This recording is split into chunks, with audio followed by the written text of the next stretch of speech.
Nestled in beautiful Irish hills of southern Michigan lies the Michigan International Speedway, a home track for the big three automakers, and it's located about an hour and a half down I-94 to downtown Detroit. Opened up back in 1968, the racetrack has seen unchanged since day one, with the exception of a couple repaves. Since the surface on iRacing is worn out, eating up the tires for breakfast, lunch, dinner, and also a fourth meal. The groove moves around, giving plenty of drivers places to run. The action is fast-paced, and the wrecks can happen even faster. Who will tame Michigan, and who will give the virtual manufacturers bragging rights? Who's going to push the limits of speed too far and find those unforgiving walls? We're going to have those answers for you live here on YTV. Hello, everybody. I'm Tanner Sharp, and up here in the booth is Mr. Justin Kolb, and in the production truck is Mr. Carlos Acosta. We are bringing you race 13 out of 30 races at the Michigan International Speedway for the Three Wide Racing League's RaceKings Cup Series. And Justin, Michigan is a big 2-mile D-shaped oval, and as I said, fast-paced, wide racing moves around the racetrack, racing grooves. Tell me a little bit about Michigan and your knowledge.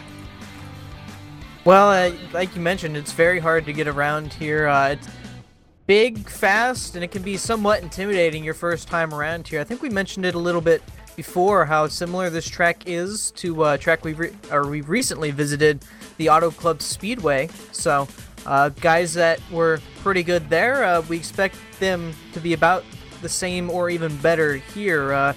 Of course, the big names we're going to have to watch here tonight, Cameron Rich and Peter Short, one of the two that were blisteringly fast over at Auto Club. I have a feeling that the speed's going to carry over quite well here as well. Most certainly. 18 degrees of banking in the corners of the racetrack, and there's 12 degrees of banking on the front stretch. So to give it a little bit of an idea what it's like to go around the Michigan International Speedway on iRacing in a Monster Energy NASCAR Cup car, I made myself a lap guide around the Michigan International Speedway that our production truck will play for us. Hello everybody, my name is Tanner Sharp and welcome to 3Wide TV. I am going to give you a lap around the Michigan International Speedway. Michigan is a 2-mile D-shaped oval located in Brooklyn, Michigan. This racetrack opened up in 1968 and has produced great racing ever since. The degrees of banking in the corners of the racetrack is 18 degrees of banking and 12 degrees on the front stretch. Alright, now we're going to leave pit road for the very first time. Stay below the yellow line at all costs. If you go onto the racetrack before the complete exit of turn 2, it will black flag you. Just remember to stay below the yellow line. Here's our blue cone. We may now merge onto the racetrack.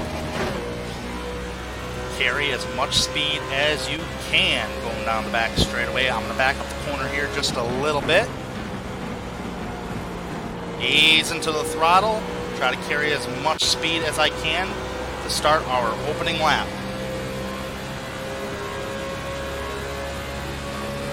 Cross the start-finish line for the first time. A little over 200 miles an hour at the line. Back up the corner here just a little bit so you can help let the car rotate. Let it rotate. Ease into the throttle. Get back into the throttle right here since we're on the fresher tires. Wash out to the outside wall without hitting it. A little bumpy coming off turn number 2. Carry as much speed down the back straightaway. Again, back up the corners just a little bit. Ride the middle groove of the racetrack. Don't go any lower because the car can step out on you and it can end in disastrous for you. Coming off turn number 4 for the first time here on full speed on our opening lap. You'll see a lot of guys use up the apron and the bottom line down here as the race goes on. Be aware of that. Again, back down turn number 1. Just let the car roll. Ease into the throttle. As the run goes on, you can change up your line a little bit by running the higher line when the tires wear out. The car can really get loose on you as the tires wear, so be aware of that. Alright, now I'm going to show you guys how to pit right here. We're going to head down in turn number 3. Now we're going to use this part of the racetrack where usually nobody uses it unless they're on fresher tires and can really hang it down there. 55 miles an hour is going to be the pit road speed. So let's get down to 55, downshift to second gear. There we go, 55 miles an hour. And where your pit box is going to be based upon where you qualify. So always remember that. Stay on the right-hand side of pit road. It's probably the safest on entrance of pit road here. We're going to do our pit stop here. Here's our pit box. Don't overshoot the pit box. Right there. Perfect.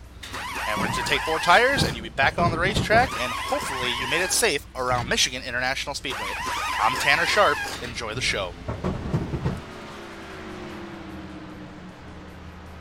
Pretty good lap times. Wasn't trying to go for the fastest lap time on track there, Justin, but I thought that was pretty cool to show our viewers on 3Y TV what it's like to really go around the racetrack, kind of explain Michigan just a little bit while driving at the same time. But otherwise, we do have somebody ready to come for an interview here tonight. He's making his 100th consecutive start. Mr. Justin Kolb, I do believe you have Johnny Thomas. Yes, sir, and let's bring him up here. Johnny Thomas with 3Y Booth, you got a copy? I got you, Justin. How you doing?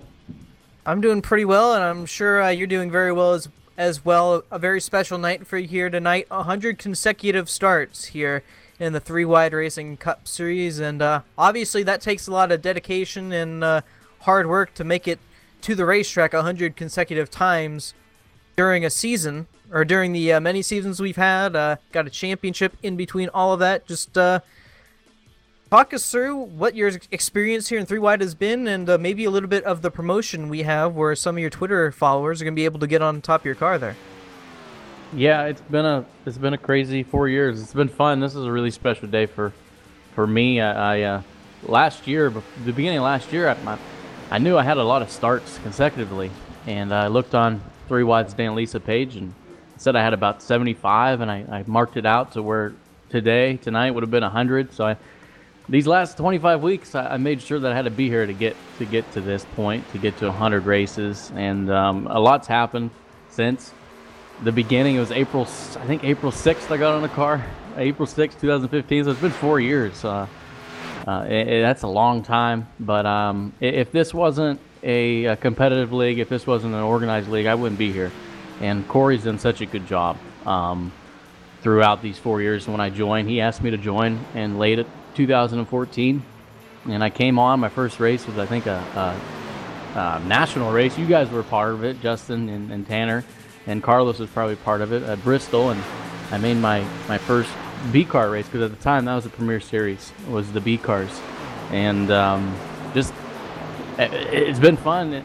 We used to I raced with Corey on Xbox long time ago. It was probably 8 years ago, and it's been a fun league, and I've kind of fell in love with it, and I try not to miss, especially Mondays. I've made Mondays into a kind of my hobby to do this, and you don't see me on here too much besides Sundays and Mondays, but it's a really cool thing that's going on. I'm happy to do 100 races in a row. That's crazy. But next, I got a Twitter promotion going on where if you retweet the pin tweet on JTR's account at 83JTR, you'll get your Twitter handle on the car, and it'll be at Richmond, which is probably in a couple weeks. It's the last race before the playoffs. So we're just gonna have a black car with JTR logo, and everybody who retweets it is I'm gonna slap their handle on it. So it'll be a cool promotion. Plus, I'm pretty good at Richmond, so hopefully we'll get a good run.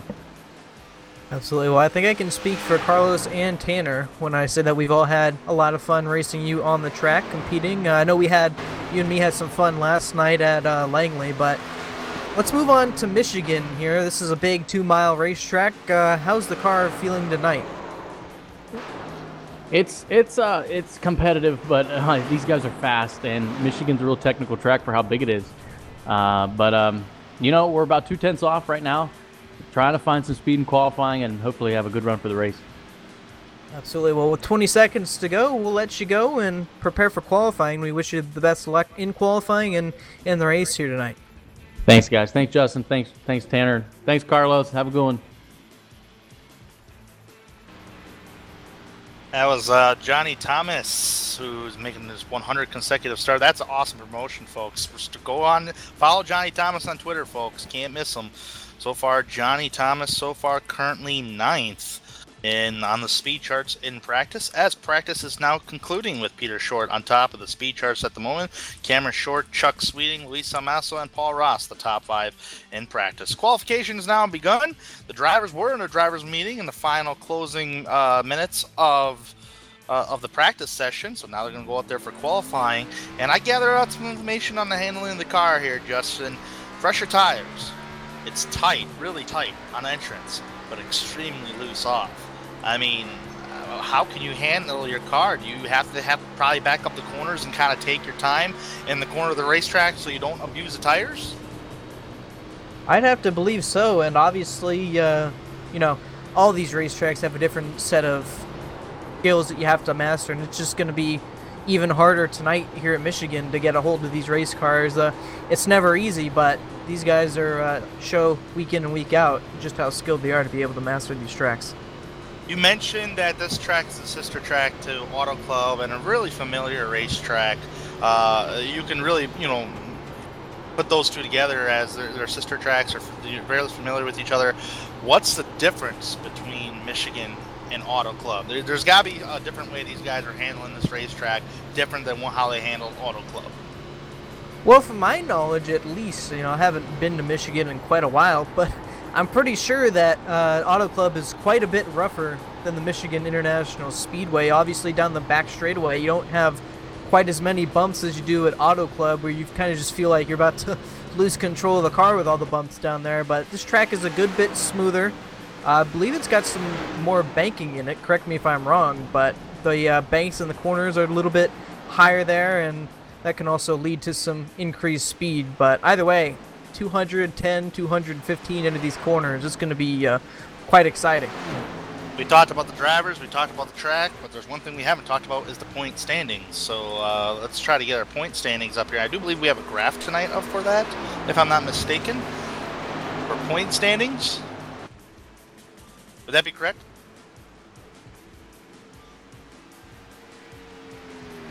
All right. As it's up for the point standings now, Cameron Rich dominating this season. Now you kind of familiarized with the Auto Club Speedway. Cameron Rich 5 wins. Paul second place on the right hand side of the screen. Peter Shore with 3 wins. Those two guys are teammates. Now Paul Ross, driving for 3OG Racing, is third in points with 2 wins. Levi Zielinski with 1 win. So anything, and Chuck Sweeting with 1 win. So realistically, those guys can take a gamble and not win any more races and still become a part of the playoffs, especially Cameron Rich.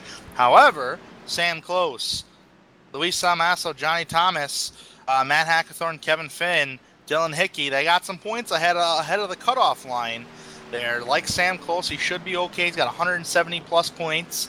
You got Luis Amasso, 116 points. There's Johnny Thomas, who was our in-race reporter prior to the race here tonight. He's 8th in the playoff standings, 101 points ahead of the cutoff line. He should be okay. Now this is where it's going to get a little interesting. Mike Stevens, 13th, is only 7 points behind Chad Brown in 12th.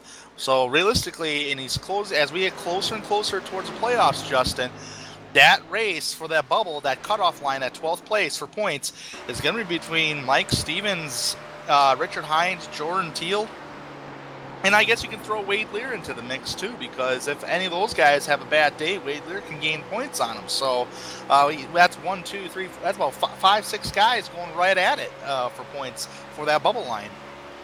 Yeah, and the thing is, you don't have a whole lot of time left. After this race here at Michigan, we have only 4 races until the regular season ends, with next week, I mean, I think you can agree, Tanner, kind of being a wild card race.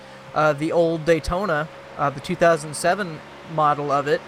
Then you're going to have Indy, Darlington, and then Richmond to close it all off. So it seems like just yesterday we started the season, but you're running out of time to try and make up those valuable points to try and get yourself into the playoffs, sir. If you're going to, I think, and out of the races, like start with Michigan tonight all the way to Richmond, in my opinion, looking at the schedule, if you're not having a good season this year, Michigan is going to be your track to try to gain some of those points. Do everything you can, because Daytona's tough. It is not the repave. It's the old bumpy 2007 version. And Indianapolis, that's a tough track too. Not a lot of passing goes on there. Sometimes it's just not a lot of passing there. Darlington, we all know about Darlington. Too tough to tame, two distinctive corners. And then you got Richmond, a short track. That's like a crapshoot too, just like Daytona, because Richmond's a short track and a lot of beating and banging like we see in the truck race last night. So there's some tough tracks coming up prior to hitting that playoff mark. And realistically, with Michigan being wide and open, it's probably the easiest track out of the next upcoming tracks. But nonetheless, here, Justin, we are done with qualifying. Let's go to the grid.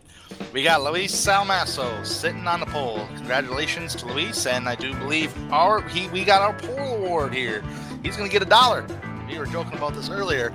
It is the Drive for Suicide Prevention Pole Award. Congratulations to Luis Salmasso. Cameron Rich will start in second place. Levi Zielinski will start in third. Drew Eisenman is going to start fourth. Paul Ross rounding out the top 5. Kevin Finn's going to start in 6th. Sam Close in 7th. Peter Short will start in 8th. Chuck Sweeting in 9th. And Corey Lindsay, a solid top 10 start for him today. That rounds to the top 10. You can take the next 10 there, Justin. All right, well, Chad Brown going to start 11th here tonight with Richard Lafferty starting 12th. Richard Hines going to start 13th here tonight. Johnny Thomas starting 14th, noted, and we'll mention again, making his 100th consecutive Cup Series start here tonight. Wade Lear going to start 15th tonight. James Duke 16th. Dylan Hickey going to start 17th. Brent Miller 18th. Rusty Webb will start 19th, and Nathan Velez will start in the 20th position. Starting in blackjack position, 21st, Matt Hackathorn. Kyle Hanshaw is going to start in 22nd. He's the last driver to take qualification time. Mike Stevens will start 23rd. He's going to have some work to do because he's one of them bubble drivers who's outside looking in, sitting in 13th right now. And rounding out the field in 24th, Stephen Ketman. All right, here, Justin, we're about to go green flag racing. Now, we talked with Johnny Thomas. He's going to be a one to watch here tonight. But if all you Johnny Thomas fans, if you're watching and you're a Johnny Thomas fan, you follow him on Twitter, I'm going to tell you something. I don't want to curse Johnny whatsoever, so I'm sorry if I put any kind of curse on him right now. But since his win back at Michigan, he has one win at Michigan, which was the 2015 RLJ Custom B Class Series. Won that race, but only led 6 laps after starting 4th. However, ever since then, he has no better finish than 16th. So hopefully he can, finish in the top 10 or maybe even win the race today. But Johnny Thomas will be the one to watch as this race goes on. He starts in 14th. Another driver to keep an eye on is also Cameron Rich, who dominated Auto Club. Justin, who are you going to pick to win today? Well, I've been picking him for a while, and eventually he's going to have to win. Seeing him close in that 5 car here tonight. I know he had some good speed at Auto Club. Keep mentioning the sister track to Michigan International Raceway. I believe Sam Close is going to put it in victory lane here tonight. All right, Jessica, I know you're in the chat. I'm going with your guy, Mr. Cameron Rich. He's going to go to victory lane tonight for the 6th time this season. Production truck. I love the production truck. Soon I'm going to be hearing the Marlins scored a home run, and that ends the game. All right, we're going to be coming off turn number 4 here, folks. Plug in your steering wheels. Put on your seatbelts, because we are going to be going racing here at Michigan. Luis Salmasso is on the pole. Pace car's in. And we're green at Michigan.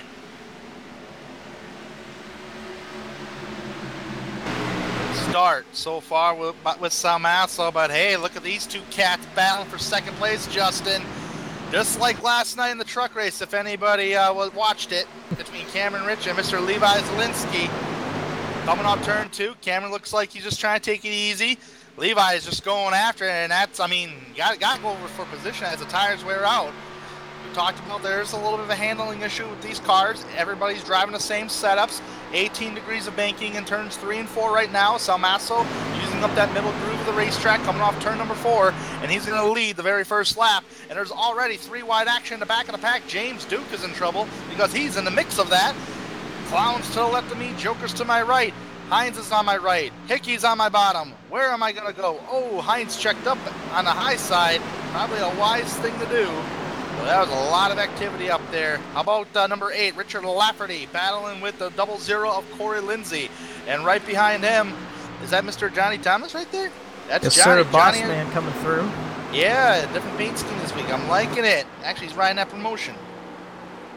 Also got their teammate Wade Lear just behind him, so Johnny Thomas Racing currently 12th, 13th, and 14th. Obviously not where they want to be running at the moment, but they still got quite a lot of time to make up here. They're going. I love that paint scheme on Johnny Thomas, man. I want a die cast of that one. That'd be pretty cool. He's got a die cast. His championship car a few years ago. Sure does. First battle I'm really seeing is going to be the 48 Nathan Velez trying to get underneath, who is that, James Duke for position. That would be a battle for 15th at the moment. Got that position. Oh, Paul Ross around in pit road. Oh, man. Damage to both the front and the rear.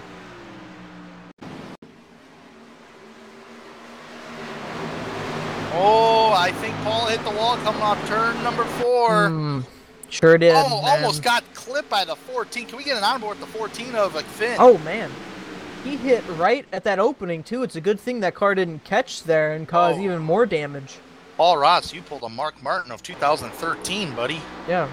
It just, it could have been a whole lot worse if I know some of those walls in iRacing have a little bit of, inside to them. Ooh, man, Kevin Finn. How close can you get? Lucky Finn. I mean, he finned his way through there, but that Crown Royal Black's still looking good in the 4th spot.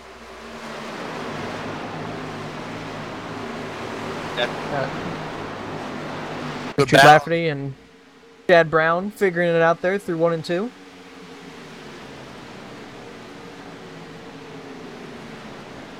Here's your 3-way battle for the lead.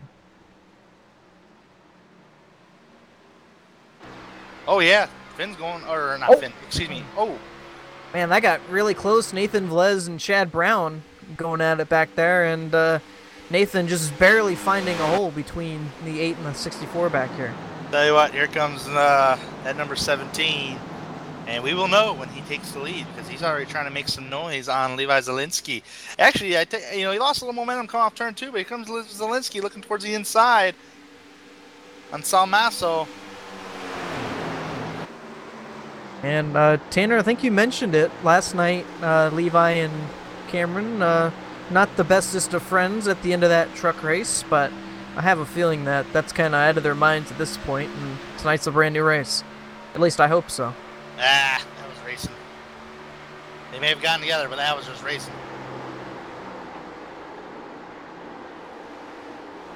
Realistically, that's no different than Larson and Busch. But hey, that's all right. Going down the back straightaway. Actually, all these guys got chances of shot. They're really sticking very well with Salmasso at the moment. Salmasso has not been able to escape the clutches of Zielinski, Rich, and possibly Finn here. Zielinski a little bit up the hill here. Cameron Rich is going to take a different line, and he's going to try to go for the 2nd spot on the speedway. Wiggle just a little. It's a little loose, but hey, loose is fast to the line. Rich beats Zielinski to the line right there.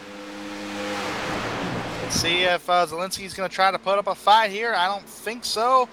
A successful pass for 2nd place. Goes Cameron Rich. Oh, man. Cameron got real loose out of that corner. And the one thing I was noticing about Levi there through 1 and 2 last time by, he moved up a groove to make sure he didn't get sucked into the 4 or get in his dirty air, just trying to find as much clean air as possible. And obviously at this fast of a racetrack, you don't want to get sucked in there.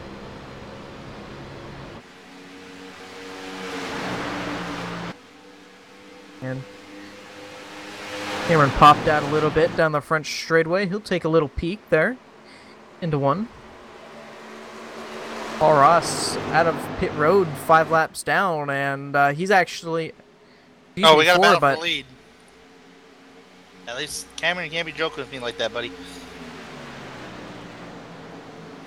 But hey, we got a battle. Oh, go ahead. I was going to say, Paul's actually somewhat in danger here if he loses 2 more laps of being parked here tonight. As crazy as that is to say, we have the 6 lap parked rule in effect here tonight, so you better hope that he can keep on it here tonight. I sincerely hope that doesn't happen because that it's so early in the race. It was before lap 10. It's technically what, lap 2? Yeah, somewhere around there, 2, 3. But here comes Cameron. Now, what's going on with Levi Zielinski here? Has he burnt off the tires? He's lost 2 positions on track, and right now he's got a rear mirror full of Chuck Sweeting. Kevin! Hard. Ouch! And there was definitely contact there. That 14 does have some damage on the bumper. Somehow he saved that, though. That's incredible. Kevin Finn, that was amazing, buddy. Wow, good driving. Holy crap. Let's take Here's a look replay. there. Oh, Kevin obviously backed out a lot earlier than Levi had anticipated, and doesn't look like that did really anything to Levi's front bumper, but obviously you can see the dent that Kevin has on his rear bumper, and obviously lost some track position because of that. But Tanner, you're mentioning about tires, maybe Levi burning them off. We know how aggressive he can get in these early goings of the race. He might be onto something there. Yeah, it looked like he was getting a little aggressive at the beginning of the race when he passed Cameron Rich. Cameron Rich was like, "Go ahead, take it," you know. And right now, Zielinski's falling back. He was in second place. He's now back up to 6, and almost really wiped out the 14 on entrance of turn number 3. So far, Levi is trying to gather it up here. You know, it was a mistake, but you gotta brush that off and continue on with the race, because that's one thing that these drivers sometimes forget is the race continues. And I mean, if anything, just kind of getting a baseline for what it's going to be like here tonight, how aggressive he can get.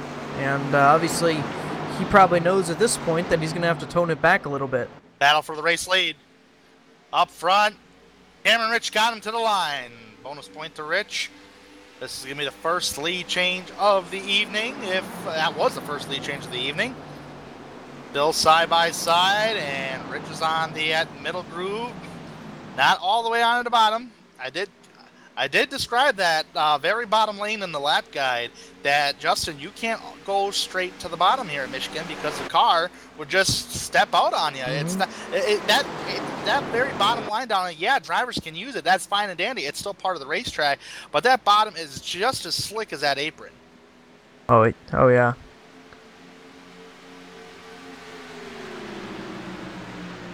I believe Paul Ross is back on track and getting a report. He is actually 5 laps down in 24th. That lap time was a little bit off, but I was going to say it was looking like he was having good pace with some of these other guys, but he's 5 laps down now, and he's going to have to hope that he doesn't go another lap down, because if that occurs, then he will end his night early here, which I didn't think we'd be saying here tonight. But luckily, he does have a win, so he's locked in at this point, but obviously not going to want to exit this race early. We have an Eisman Tech Enterprise and a Johnny Thomas Racing going at it for 7th place right now. Johnny's trying to get that place away from Mr. Drew Eisman, who's the owner of Eisman Tech Enterprises. That's a battle for 7th at the moment. So far, Johnny hasn't been able to do anything. Followed closely is Mr. Corey Lindsay, who's qualified in 10th and running solidly in the 9th position. And kind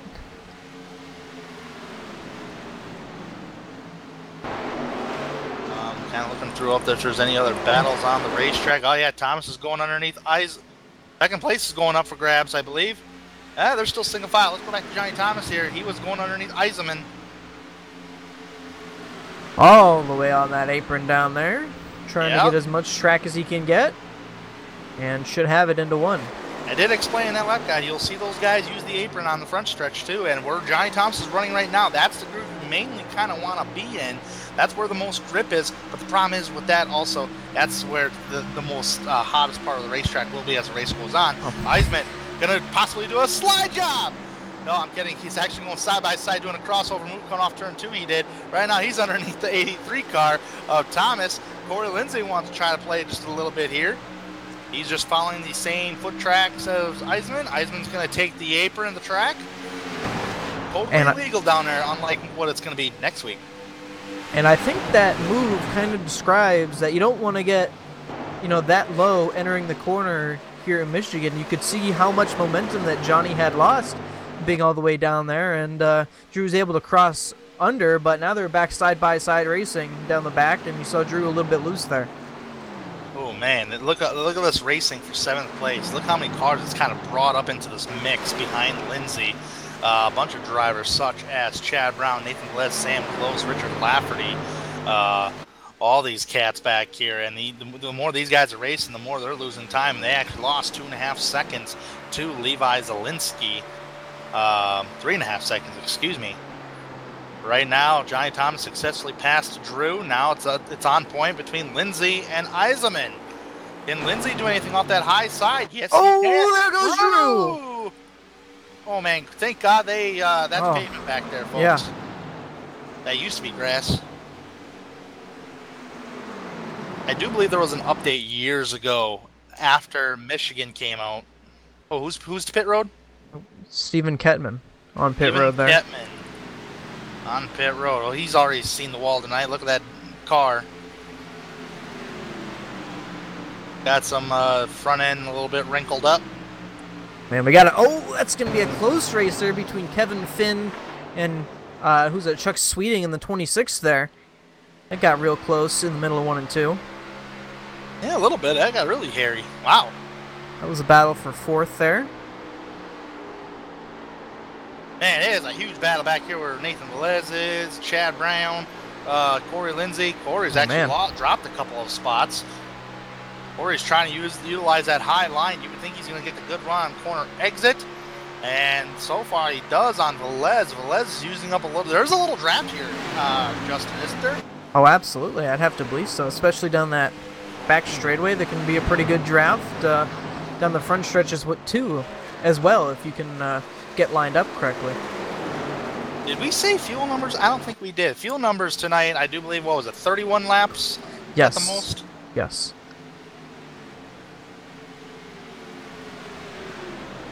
So far, this is actually the tightest battle on track between Velez and Lindsay, and just ahead of them, you have Brown and Close. Sam Close. Ooh. Almost contact between Velez and Brown. We're only 20 laps into this race. How many times have we said it so far?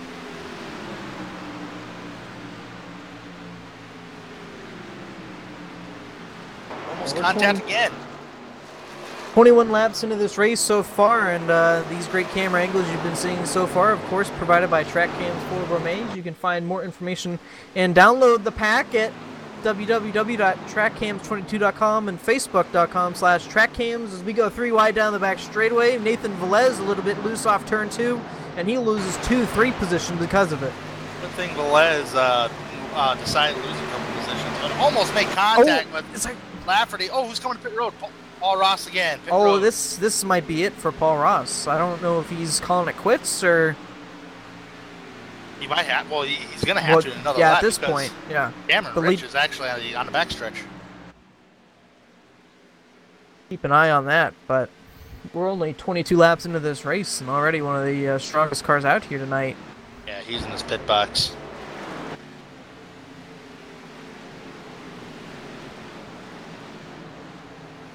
All these guys are pretty loose here this evening at Michigan.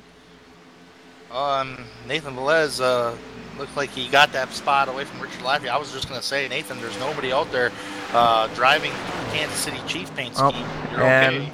There it is. Paul Ross is disconnected for the night, so that will be it for the driver of the 18. Very unfortunate. They gone. The one mistake off turn 4 costs him a good finish here tonight. It's very unfortunate, but as we mentioned, does have some insurance with the win. Yeah, they're going to go to the garage. They're going to pack up and get ready for Daytona next week. The bumpy Daytona, that's for sure. So every time I heard that, Tanner, I just think about how interesting that race is going to be, with the draft and having, really, you know as well as I do how bumpy that track is, how much you have to manage your car handling-wise there. Yeah, I got my first win on iRacing ever at that track, Daytona. I think at the time they were running Carburetor Cup, and I don't know. I just wanted to win a race. I didn't care what series it was, but that track is so bumpy. You really got to have a good handle on the race car. You really got to take it easy. Don't be bump drafting in the corners. I mean, you really got to race it like it's old Daytona. It's a handling racetrack. So that's something these guys are going to have to figure out next week. Oh, Richard Lafferty coming to pit road. Almost in the grass there. Don't speed there, Richard. All right, he gets it woed down. 55 miles an hour. 25 laps in, Tanner. That's 6 laps earlier than our calculated fuel numbers. Maybe trying something here. Might be a good thing because tires are going to mean a lot here today. Because realistically, Cameron Rich's times, his fastest lap time was trouble. Cameron Rich coming to pit road as well. I thought he was slowing down to make that entrance. Peter Short as well. It looks like we're just pitting early here tonight. Yeah, absolutely. So that kind of tells me tires mean a lot, and here's the reason why. Fastest lap of the race, Chuck Sweeting. Damn close. Yeah, here comes Matt Hackathorn around. Again, I believe he did that last week as well, entering pit road, and he does it again here tonight. And he's just gonna send it in reverse down pit road, and like I thought, he was gonna loop it around. That was awesome. Yeah. What are you backing up? It kind of reminds me of Kyle Busch 2011 Chicago win. Yeah, I'm just glad he didn't cause a party foul there and put it into the wall. All right. Yep. Once again, too hot on the brakes there. All right. Kevin Finn hitting the pits. Did see the 22 of Peter Short just exiting pit road, but Luis Amasso is going to inherit the lead. He still needs to come down pit road, obviously. 46 of Kyle Hanshaw, Wade Lear, Mike Stevens down pit road. Good pit stops on majority of the drivers.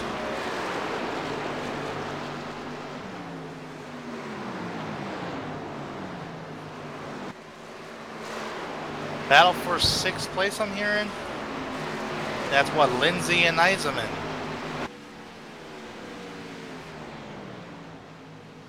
Fly job. Oh man, that got really close there on the apron. I'm just having fun up here in the booth here, but Lindsay on the high line, Chad Brown bottom. A lot of room given for these drivers. Oh, here comes Hickey. 3 wide, why not? 3 wide. Hey, that boy's making it work. Actually, he's on fresh tires, isn't he? He is. Well, that's the reason why I made it 3 wide. Wasting no time on those freshies. Man, look how different. Look how different. Oh, we're gonna go 3 wide again between. Chad Brown gonna make contact there. That wasn't a good idea. Oh, almost contact with Hines.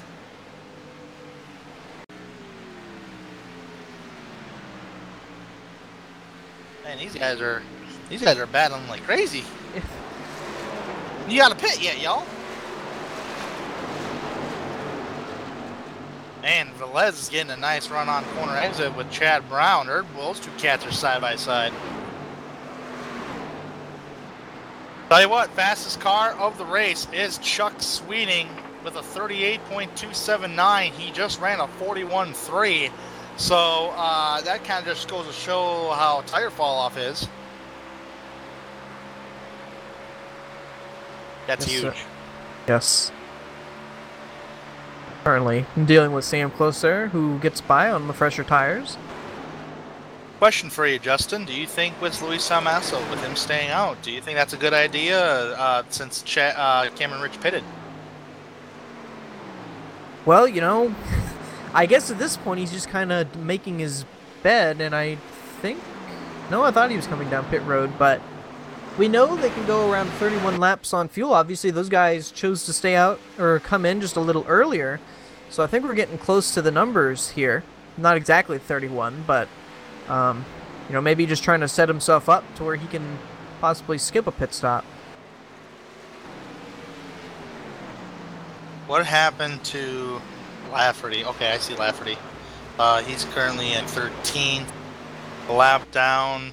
All these cats like Rich, Short, and Finn have attempted to unlap themselves. Well, as well as Sam Close. Wasn't Lafferty the one that hits the first one to hit pit road? Yes, he sure was. And oh man, that's a hornet's nest back there. Nathan Buzz gonna drop out of that, but that's Drew Eisenman, and yep, 48's coming to pit road. Levi Zielinski, Johnny Thomas. Probably a very good idea at this point. 32 laps. My calculation of 31 was wrong.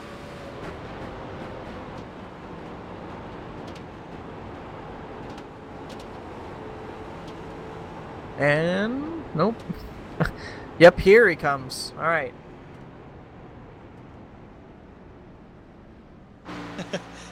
So on lap 32, Luis will bring it in, and the rest of the field came down on lap 24 and 25. So we'll keep note of that and do some calculations here. Brent Miller, the only one that has. Okay, he's pitting right now. So everybody who has to pit is already on pit road. Brent Miller, last drive to pit. There we go. That's it. So after this, nope. Cameron Rich is gonna get the race lead out of this, and a good lead at that. 6.3 seconds over teammate Peter Short. We saw this story at Auto Club, and he kind of set sail once he got that lead. So, oh man, Peter Short real loose off turn 2. Gotta stay below that yellow line until the complete exit. Until he passes that blue cone on the exit of turn 2. Check that out. Whew. Oof. Yeah, they're just talented around this joint. So before pit stops even began, Luis Salmaso was in second place to Cameron Rich. And right now he has fallen to about 19 seconds away from Cameron. So Luis is now 8th. That is huge. That's an 8-lap difference, folks. Pitting early might benefit you. Who's Kevin Finn's team? Avon Racing with Richard Hines. Okay. Had to make sure of that. Kevin Finn having a good night, with the exception of the contact between him and Levi, but doesn't seem like that's slowed the car down any. Boy, big gain through the field. How about sitting in 7th place right now? Salmaso's passing Hickey for 6th right now. The biggest mover on pit stops has to be that 88 and the number 91 of Rusty Webb and Dylan Hickey. Lap time show, yeah, 38.8 to a 39.4.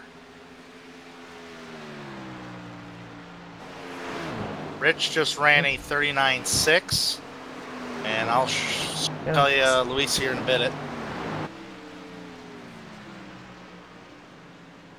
Man, Luis is just on fire with them fresh Goodyears. Feels like Superman right now. Luis just ran a 38.87. That's about 0.8 quicker at the moment.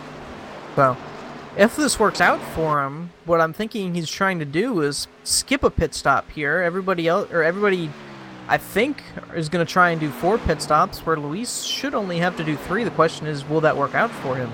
Yeah. That's a very good point, because let's see, I got to bust out the calculator. We're coming on lap 37 here. He pitted. What lap did he pit? Pitted like 5 laps ago, didn't he? Yeah, Luis pitted on lap 32, and the rest of the field came down about 24 to 25. Okay, so he came in on lap 32, coming to 33. So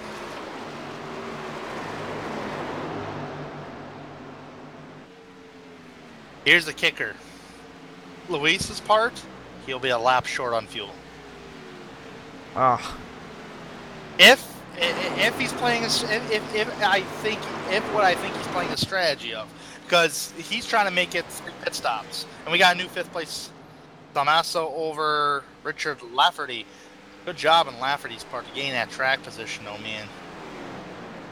Ooh, about to crack the top 5.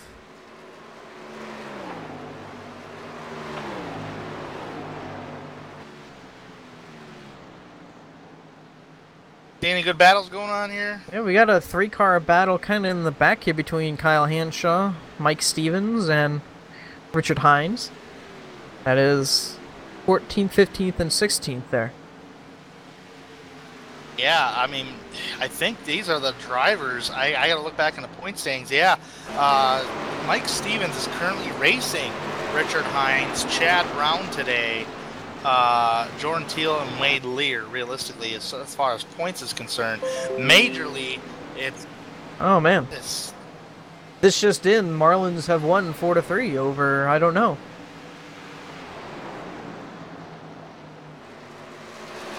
Chad Brown, Mike Stevens, and Richard Hines are the main ones, and Jordan Teal are the main ones that are battling for that bubble spot.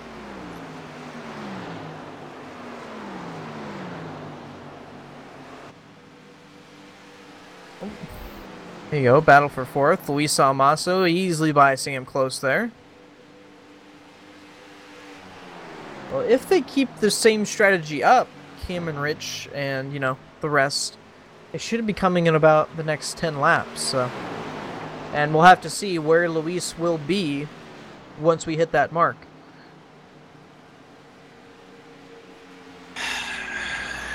Yeah. They really haven't. Cameron Rich last time by, or this time by, I should say, with a 40.274. See what Luis hits this time by. So Luis runs a 39.449. So yeah, 8 tenths. 8 tenths. So yeah, as you mentioned, he has not really slowed down his pace at all. So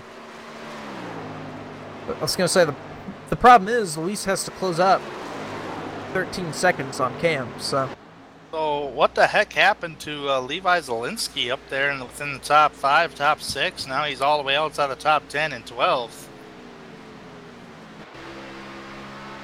Uh-oh. Oh yeah, that do see some damage there on the right side. Do. I can't look at the Corona. It's making me thirsty. No drinking on the job, please. Oh! Steven Kettman, I believe, there on the bottom, just about losing it. 3 laps down that 08 is. Hot damn.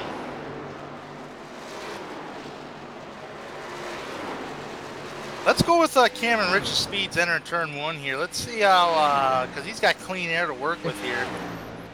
207 I caught. Yeah. Oh, Samaso. Where's Samaso at? Oh, yeah, that He's should on be the front good. straight away. He's got speed. 206, 7, 8. 208. Mile an hour quicker. They're definitely hauling the mail into these corners.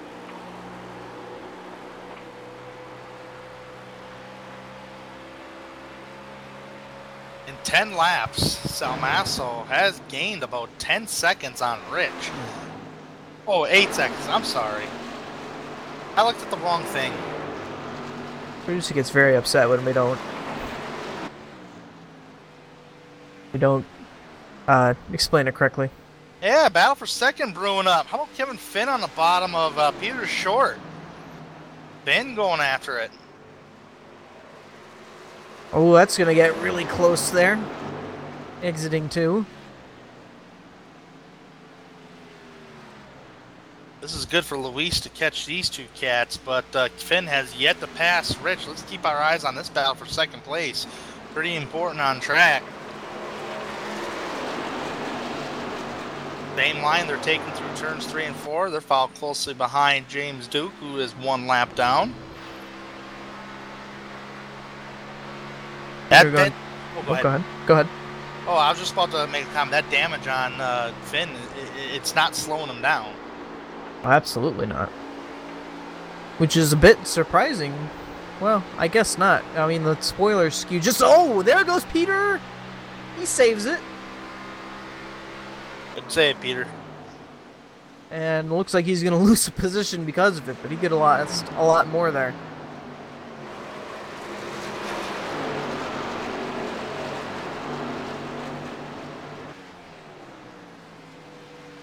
All right, so Kevin Finn now goes to second place on Peter Short, who's now currently in third. Salmasso is catching those two boys, and he will catch them eventually. But I must say, we are kind of brewing up eventually here for green flag pit stops. Kind of looking on my chart here. Where's Lafferty? He was one of the first guys to pit. It was 21 laps ago.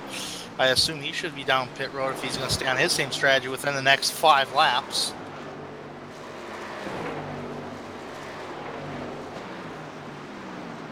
Lafferty, he was outside the top 10. Yeah, it worked out, but he did lose a little track position from a couple drivers that had fresh tires. I think Dylan Hickey actually pitted a lap earlier, lap later than what Lafferty did.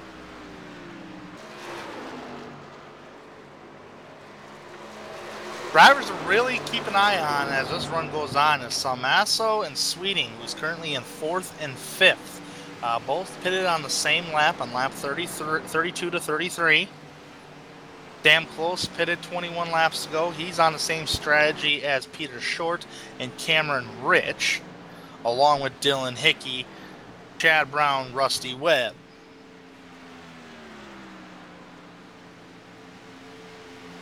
We have been green flagged since the drop on lap 1. So we have yet to see a caution here tonight at Michigan, which is always a good thing because Michigan is a track known to produce some great green flag racing. Pit strategy is a little bit all over the map, but it's very interesting. We have the numbers, and we can give them to you. It's been 22 laps for the race leader, Cameron Rich. He's on the same strategy as Peter Short, who's currently in 3rd. Kevin Finn pitted a lap earlier than Short and Rich.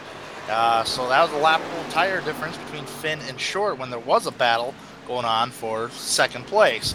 Look at Luis Salmasso. He has now caught up to Mr. Peter Short. It's just a matter of passing him now. Shouldn't be too much of a problem. That is an 8th lap difference on tires between that number 22 of Short and the 4 of Salmasso. It is the Mike's Hard Lemonade versus the Heineken. Peter, you're going up close to that wall, man. You're really flirting with it. We got the battle of alcohol. Mike's Hard Lemonade going after a Heineken. Or actually, a Heineken going after a Mike's Hard Lemonade. Man, you boys are making me thirsty, man. This is ridiculous. All right, so this is about the time. I think we should see Richard Lafferty bring it down, but he does not, so... Oh, what the heck! And just ahead of him is Kevin Finn, and he's got Rusty Webb's down pit road. He's one the first one to blink. So. I was just gonna say what the heck, and Kevin Finn is on Crown Royal.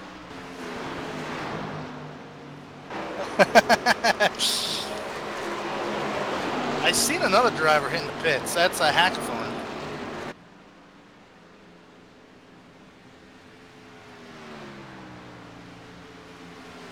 Not getting anybody else down pit road at the moment. Richard, nope. Keep saying that. Nope, Richard is coming down this time. Damn Close is hitting the pits, but there is a huge battle going on between Short and Salmasso. Almost making door-to-door contact. Peter Short washing up the hill just a little bit. Oh, ooh. Short! Lock job didn't work. Oh, wow! Oh, man! Huge save! Huge save! Oh, we got to get on replay with that one. Unbelievable. Well, that was occurring. Chad Brown also brought it down to pit road, and that's about it at the moment. The leader is on pit road, and... Oh, man. Going toward the wall. Save it. Oh, All right, guys, so we do have the leaders down pit road. Cameron Rich has brought it down. I believe Peter Short as well. And look at that. Look at that. Obviously, Peter needs some fresh tires after that one. Maybe some fresh top pants. 10 for iRacing, yes.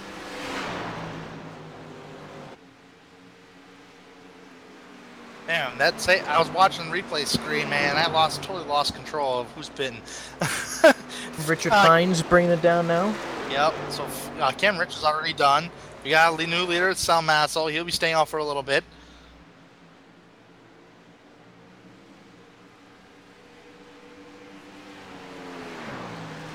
Kevin Finn hitting the pits.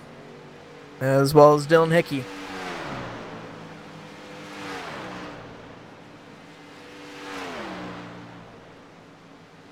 Like At this rate, they're going to have to pit 2 more times. Yeah, and I believe, like, my calculations are leading me to believe Luis is only going to have to pit 1 more time at this rate after this stop. Yeah, he's got a 4-second lead over Chuck Sweeting. Sweeting's on the same strategy as Salmasso.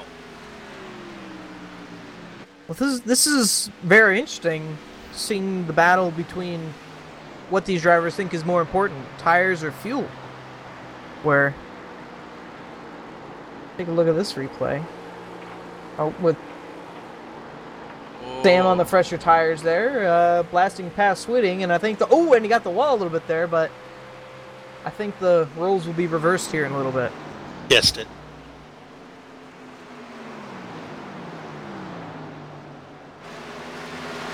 Johnny Thomas, how about him? I mean, he's currently in 3rd place.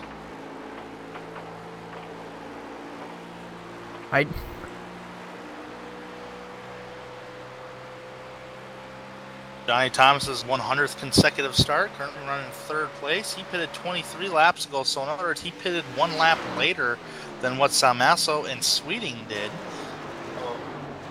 So they're practically on the same strategy with a 1 lap difference between. So Johnny Thomas on the same strategy as Nathan Velez and Levi Zielinski. All 3 drivers pitted 23 laps pit road ago, there. And Stevens is on pit road. Yep.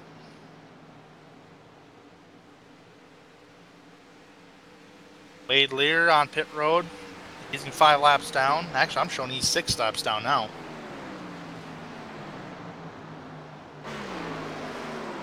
Bad time for a caution. Yeah.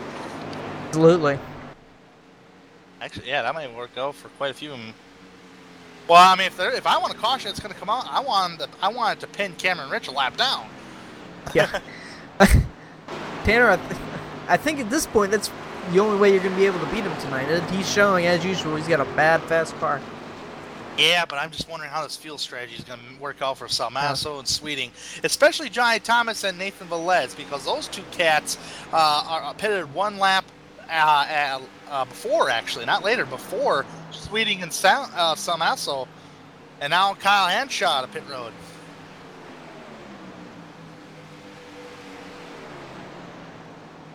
Velez flinching to the pits. He's in. Hanshaw almost looked like he was a little bit too close to that wall for them to get to those left sides. I'm not quite sure, though.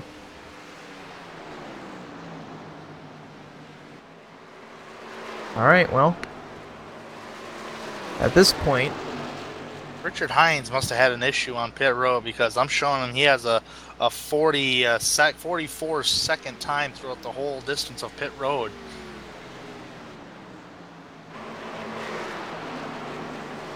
And the average lap time here is about 40 seconds on pit road. That's a 4-second difference. Yeah. James Duke is out there on track. He's got Dylan Hickey. 10 cars remaining on the lead lap. 3 wide down the back straightaway. Dylan Hickey almost making contact with Rusty Webb.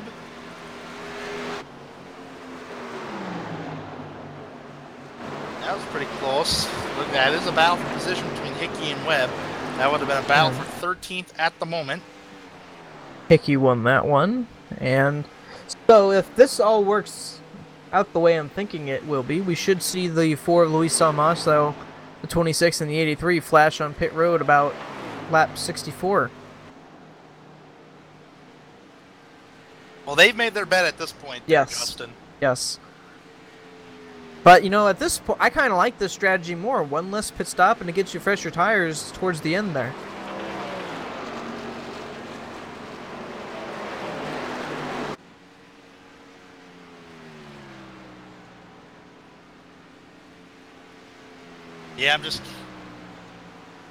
Yeah, let's go ahead and compare lap times between Salmasso and Rich. Salmasso's the leader. Cameron Rich is in 4th. At the line for Cameron Rich. Let's see what he gets this time by. Cameron Rich gets a 39.397 compared to Salmasso's 40.971. So about over a second and a half, or about a second and a half between the two drivers. That's pretty huge. I remember when Salmasso was on the stretcher tires, he was gaining 0.8 of a second a lap. It was, yeah. On Rich.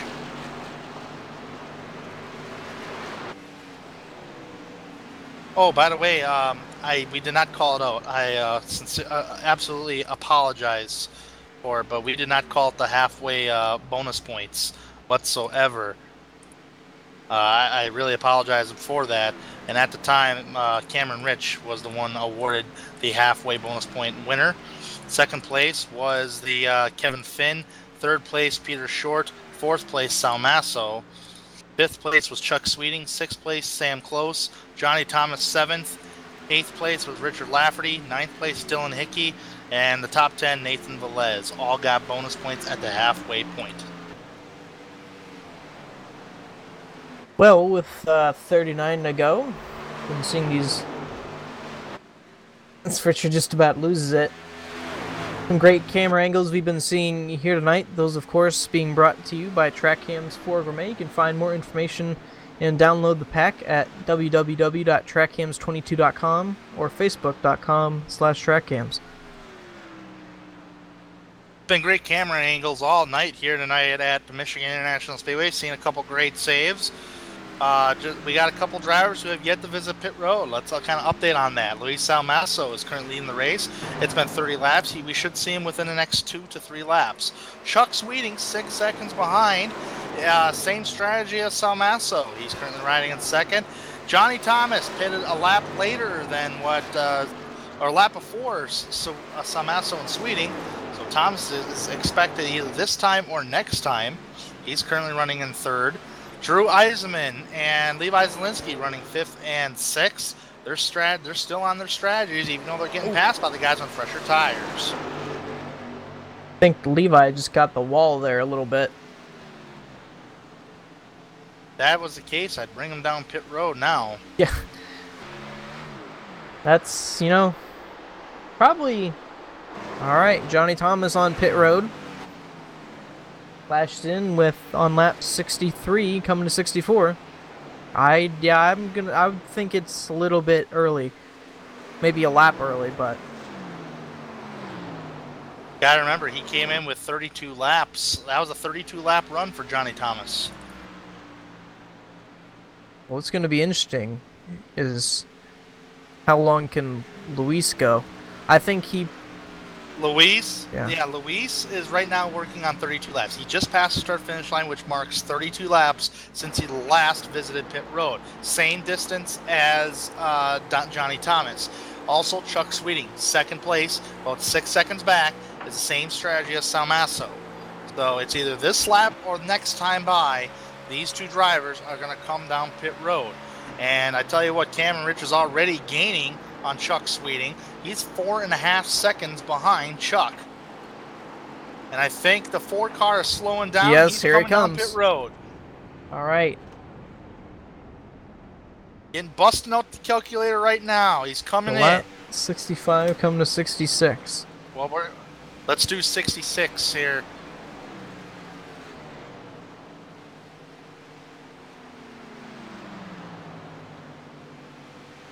He will have to come down pit road at lap 98. So in other words, he would be 2 laps short. And I don't. That's 3 laps short because you have to complete lap 98 to mark it 2 laps. That's gonna be some. Chuck Sweeting staying out. He's gonna try to pull off a little bit of a long strategy.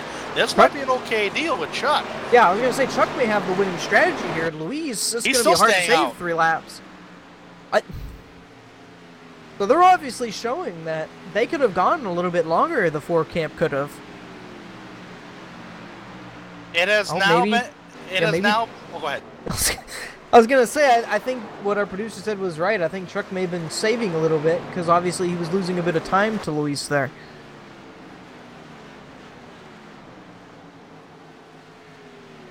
Watch this 26 at the end. I think this guy has the winning strategy here. It's been 34 laps since Chuck Sweeting has visited pit road. I assume he's going to come down to pits right now, and he definitely does. Oh, yep, there it comes. Yep, so when he come across the start-finish line, that'll mark 68. Oh, hold on to her. According to my field calculations, the 26 car will make it to the end if he plays the strategy right. Don't speed on pit road right now. It is 50. I think the pit road speed is 55 miles an hour. Yes, it is. He came in pretty slow in the pits. Yeah, Sweeting came pretty slow in the pits here, folks. He was 50 miles an hour, and then he slowed it down to 48. He could have been out of gas, though, too. So Chuck Sweeting is that one away? Cameron Rich has some side damage. He sure that's a good bit of side damage as well. That's some pretty heavy contact he made with either the wall or somebody else. But yeah, I think he got the wall there. That whole right side. So. All right, I think I got it. I don't have it on replay or anything like that, but that happened on lap 62. We were watching pit stops at the time. He did slap the wall really hard off of turn number 2. Cameron Rich did. So just letting our viewers know that he did hit the wall. Took a look at that as well, and yeah, he got a good bit of it. So.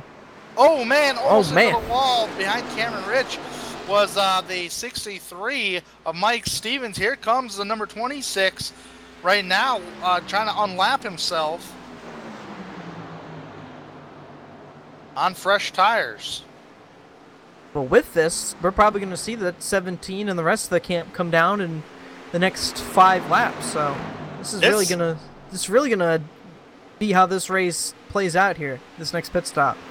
Man, all you NASCAR fans watching this broadcast tonight, and also if you do end up watching this broadcast in the near future, just think back in the real-life NASCAR races of fuel mileages here at Michigan. And man, Stevens really got loose right next to Rich. Hanshaw's still on the outside there of the 17. But man, just kind of think about all them fuel mileages in the past, like Dale Earnhardt Jr. won a fuel mileage race here once. Mark Martin did as well. Yep. So this track... Well, go ahead. I was going to say Mark Martin is the one that sticks out in my head. Had to get past 2 cars there, Jimmy Johnson and Greg Biffle. So on the last lap. Yeah. Man, I tell you what, Zielinski's in a world of a mess right here. He's got a couple drivers there kind of flip-flopping back and forth with Kevin Finn. I think that's Brent Miller right there.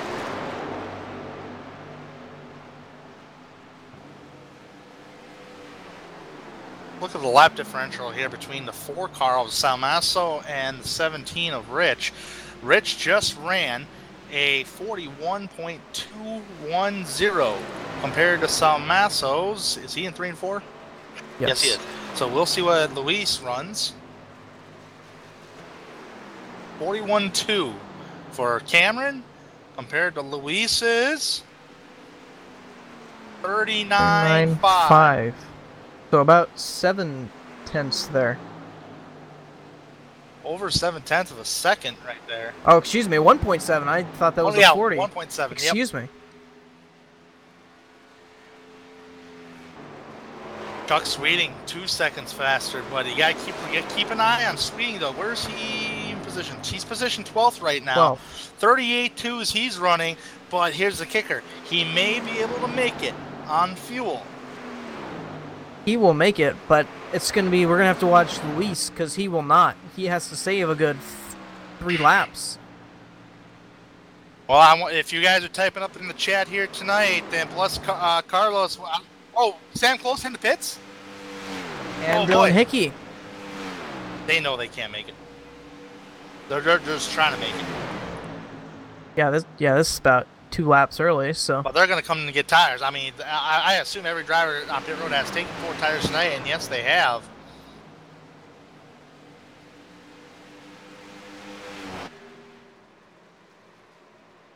Yeah. You'd think you'd want to stick with the strategy of every 25 laps, and Cameron's really holding on to it. Oh, Mike Stevens hit the wall.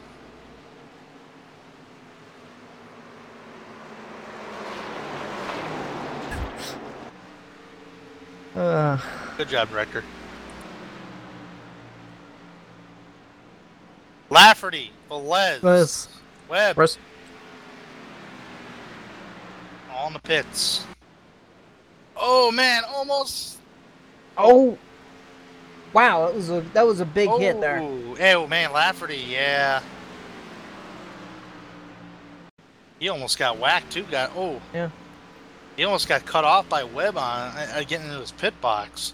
But let's look at this again here. On board, too hot. That's way too hot. Cone's right there. Oh man. Oh yeah, and Richard Lafferty got some damage in that too. You know, Tanner, I don't think that's one thing we've documented here tonight, just how difficult it is to come off turn 4, you know. Cameron Rich on pit road there.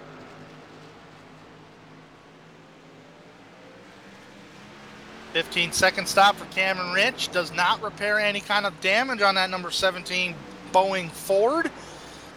That will surrender the lead to Peter Short.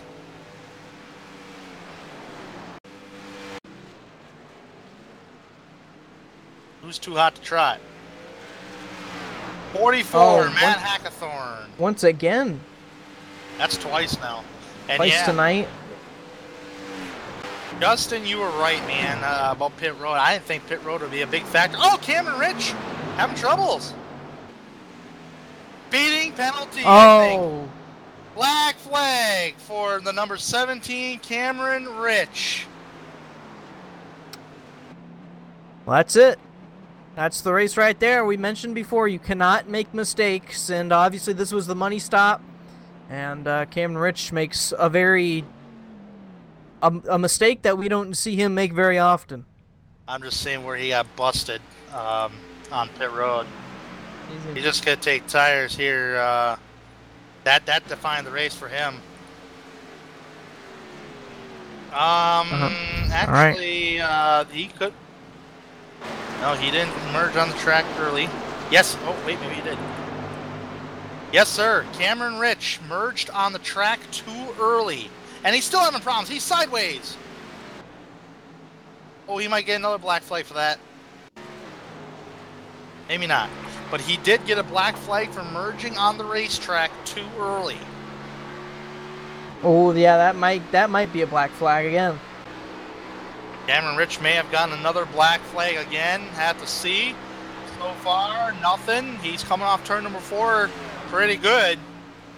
Well, now he's all the way back to his car number there, 17th, 1 lap down. So, obviously out of contention for the win here tonight. Yeah, Rich, the Auto Club and Michigan dominant guy.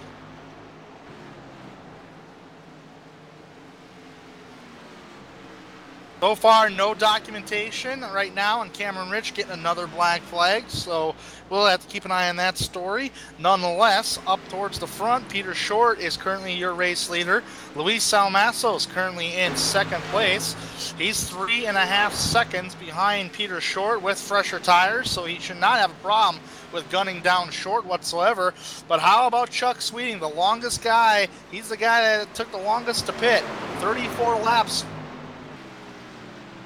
He was the longest guy to pit, 34 laps for Chuck Sweeting, and we got a couple more takers on pit road.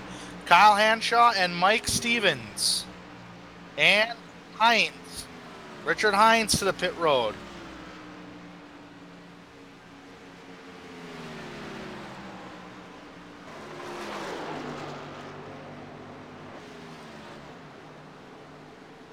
I think at this point, Peter's going to try and stretch it out as long as he can, but going to be no match between Luis and Chuck. But mentioned before, Chuck is arguably on the best strategy here. He stayed out about 3 laps later than Luis, so he's got the fuel to make it. So Peter's coming down pit road here. Oh, Peter! Oh, and he's still sideways. Did he pass that cone? He was 54. Yeah, he made it on pit road just in time. All right. Yeah, so that puts Luis in the lead over Chuck Sweeting by about 9 seconds. So he's going to have to save 3 laps of fuel. That's going to be incredibly tough here. Yeah, about 2 to 3 laps he's going to have to save. So he's really going to have to get on the aggressive on clutching that car on the entrance of the quarter and use less throttle. He's clutching it. You can tell by the RPMs.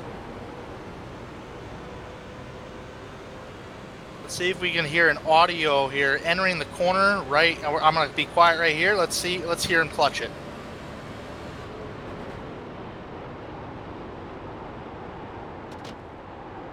Yep. Tell you what, man. Yeah, I mean, going from, what, 8,900 to 9,000 RPM, all of a sudden you're clutching in the corner down to 12,000 RPM, Sam. Man, that's a very difficult thing. He's just trying to save some gas as much as he can to make it to the end. Yeah, look at him. There's Sweeting. Is he saving? He's not. Look at the next corner here for Chuck Sweeting entering turn number 1. See if he's saving. I don't think Sweeting's saving, unlike some asshole. I think Sweeting's going for it. No, he's not clutching it at all. And the lowest RPMs I'm seeing is about 66,000 RPM. So it's going to be close. So much faster lap times for Sweeting than what Luis Salmasso was driving. And Chuck Sweeting's only 8 seconds behind Salmasso. Oh boy. Oh. Now this is going to be very interesting here at the finish. Justin, I'm sure you've done in 3 Wide Racing League on trying to save gas, trying to make it to the end. How difficult and frustrating for a driver is it knowing that you got the race lead and you possibly can't make it on fuel, but you're going to do your damnedest to try to save as much gas as possible? It is so difficult because you're going so much slower than you really want to. The good thing that Luis has going for him is that he started saving early, with about, as far as we know, 20 laps to go, somewhere around there. So he's going to have a lot of laps saved. Obviously, he needs to save 3 laps. So, but I think what's going to be the most frustrating is if Chuck can get up there and start applying the pressure, I think he's going to know that either he needs to stop clutching or just let it go. In one of the Daytona 250 races, 3 Wide Racing League, it was quite a few years ago, though. I actually ran out of gas with coming to the white flag here in the 3 Wide Racing League at Daytona, so I really couldn't be clutching it. Tanner, was that the national race? I think that was. I was leading the race, and I had all you guys following me in a single file, and I got on the radio saying, I got to pit, I'm running out of gas, because I started sputtering in turn 4. Oh, man, I wonder who won that race. Was it you? It sure was. But obviously, Daytona obviously is not the easiest place to save, but yeah. Yeah. I should have been a little more wise and just try to stick in the pack of the draft. But how about a little battle? Or that's Chuck Sweeting. He's actually getting passed by Chad Brown. That's not the position. Saw Levi getting the wall there. We were on that camera. How about Johnny Thomas? I mean, he's going to have to start saving. Do we have an onboard of Johnny? Last time we got a report he was not saving. And Johnny is currently not saving. You see the RPMs on his digital dashboard.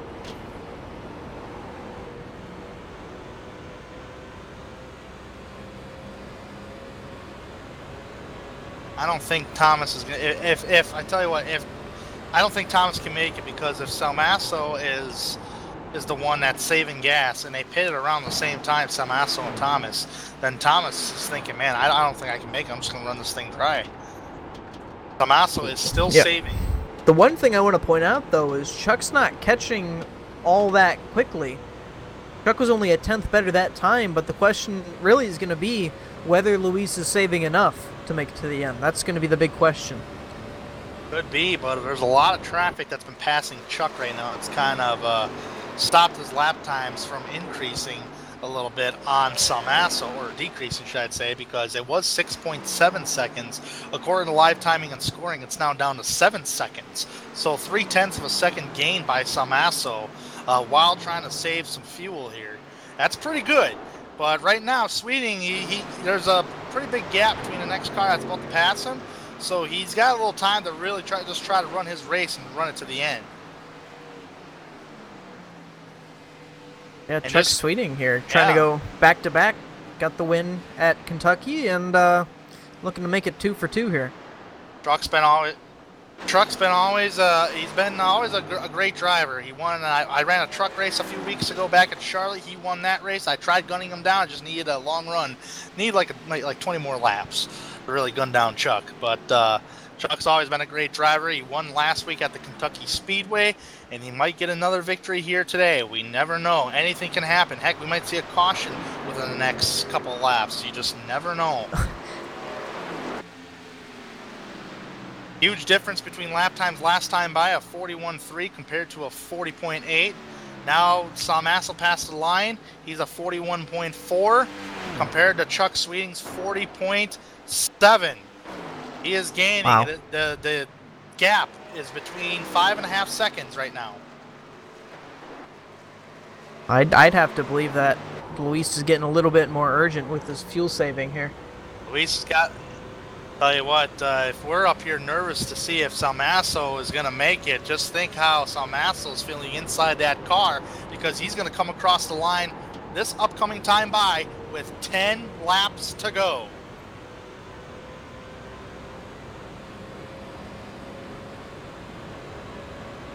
So this is, I believe, on board Luis. And take a look here. Still clutching. The question is, how long? Wow, that is a huge distance into the corner. That's 3/4 the way through the corner that he's clutching. Yeah, and the lead has decreased now to 4.5 seconds. And closing. Well, this is going to be quite interesting. Chuck's, I don't know if he's going to be able to get there and apply the pressure, but it's going to be pretty nerve-wracking for Luis, whether he can make it to the checkered or not. Well, Chuck is not saving whatsoever. I believe Chuck knows, hey man, I know I can make this. And so far he's kind of showing it, because he's going to try to gun down Luis and try to get a second win in a row. And realistically, Johnny Thomas got a report. He's pitting right now. Cannot make it. He exited pit road, yeah. Okay, so he's back in 13th right now. Sorry about that. Got the information late. Sure, he wanted a top 5 there for his 100th consecutive, but pit strategy just didn't quite play out for Johnny there. Plagued him today, but no doubt. But it's still a remarkable accomplishment for Johnny Thomas. Indeed, 100 consecutive starts. What a way. I mean, that's awesome for Johnny. Yeah, this gap is between the two leaders has decreased quite a bit. You can see there about 3.2 seconds now, from about 4.6 seconds a lap ago. And he gained 0.2 just coming off the corner.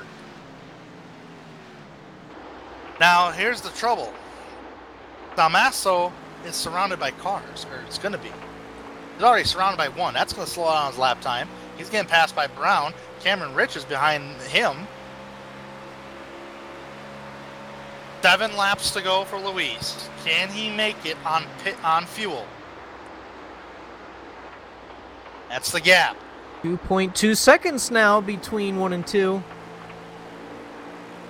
Bleeding's going to be able to get there to apply pressure. Oh, Cameron Rich a little loose off the corner of turn number 2. But here's the problem for Luis, is that you got Cameron Rich who's gunning down Luis not for position. And that might mess up the lap times just a little bit on Luis. Here he comes now, big head steam run. He's going to go underneath them. Now the gap is decreased, 1.8, 1.7. Going to be a fight for the lead, that's for sure. Salmasso now has one more car behind him, and that other car is Chuck Sweeting, and that's going to be a battle for position. 6 laps remaining at Michigan. 2.5 behind now, so Chuck will be able to get there and apply the pressure. As we mentioned, will he be able to pass him? I apologize if there's any other activity that's going on track right now, especially if other drivers pitted, but the main focus is for the top 2 drivers, because we're coming down to the line right now off of turn number 4. The gap is now separated by less than a second, 0.8 of a second at the line with 5 laps remaining. And Johnny Thomas just getting by Chuck Sweeting at the moment, so that's going to put a car in between them. Thomas on fresher tires, though. He's gunning down Salmasso already, and Salmasso's already in fuel conservation mode. What do you do? What do you do, Justin? I was gonna say, gets to you. Chuck's here at this point. The question is really gonna be for Luis is whether he just gives up on fuel saving and hopes he saves enough, or if he just, obviously you don't want to, but give up the lead, save as much as you can, and try and salvage a good finish out of this. 4 laps to go. And we're closing in on the danger zone for Luis here. Yep, 0.3 of a second. Chuck's got him. I think he's got him here, but so with Luis, I mean, is he just going to have to go for it? I have to believe at this point. Battle hard?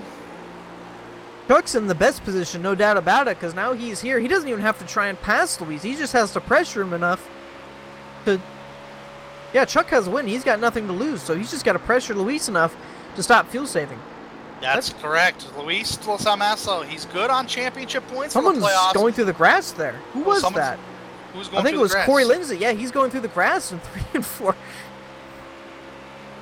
Remember, if the caution does come out, that will end the race. That might be good for Salmasso, but nonetheless, we got 3 laps remaining. That was a little odd to see out of the corner of my eye, but nonetheless, I don't know. I had my focus on these top 2 drivers here. I think Salmasso's not saving anymore. Luis ain't saving anymore. But at this point, he's going to make his bed. He's going to hope, or he thinks that he has saved enough, and he's going to try and make it to the end here. This is about the time where we're expected Salmasso to run out of fuel. Off of turn number 4. It is Salmasso versus Sweeting with 2 laps remaining. The 4 car is in fuel conservation mode, but now he's got to go. He's made his bed. You got to go for it. If you run out, you run out, I guess. He's picked it up. Lap times. He's definitely picked it up because they're only separated by a 10th on lap times. What's good for Luis, though, is he started saving early, albeit lightly, but he already got a little saved in the tank there with about 20 to go before he started heavily saving. We're coming around to the white flag. Can Luis make it? Coming off turn number 4 of the 18 degrees of banking, we're coming around for the white flag lap here at the Michigan International Speedway. Are we going to see a last lap pass? Are we going to see a man run out of fuel? Or is sweet Salmasso going to hold him off? Down in turn number 1. What's going to happen here? The whole truth and nothing but the truth will be told down the back straightaway. He's out. That's it. He's out. He's out of gas. Oh, just like 2009 of Mark Martin, Greg Biffle, and Jimmy Johnson, Salmasso runs out of gas on the last lap. Chuck Sweeting coming through turns 3 and 4. We know he's got enough fuel. He's coming off the corner, and he's going to collect a 2nd victory of 2018's RaceKings Cup Series. Back-to-back wins, Luis. Going to lose a position to Peter there. He's going to lose one to Kevin Finn as well. And that might be it. Yep, so he's going to come home 3rd. So that's... 4th, excuse me. Oh, daggone. Director, I do want to talk to Salmasso as well, if we have the time. But, so with that being said, folks, don't go away. We're not going to go to commercial break or anything like that. We're going to bring up the top, not 3, we want to talk to the top 4 drivers because this race ended on fuel mileage, especially for Luis Salmasso. So let's go ahead and try to bring up Mr. Chuck Sweeting. Where's he at here? Actually, is he still celebrating with his car? Yeah, he's not quite. Let's actually go to Kevin Finn there. Finn's closer to my radar here. Let's talk to Kevin Finn here. Bringing up Kevin Finn, and Kevin Finn, 3Y TV, you got a copy? Yes, I do. Hey, Kevin, you had a very quiet race today. You only got one little piece of damage, which was on your back bumper, but did not affect you in your race today. Overall, talk to me about your race. It looked like the car was a real handful coming off the exit of the corners, especially on entrance, because it looked like you guys were really tight. Yeah, it was a little tight on entrance, but real snappy halfway through the road. But tried to short pit to one of the Isentech guys, and ended up coming on 3rd. Should have got 2nd. Hit the wall on the last lap. Peter passed me, so that's how that night went. Yeah, Kevin, you were having a magnificent run, and you said you were trying to pit with the Isentech guys.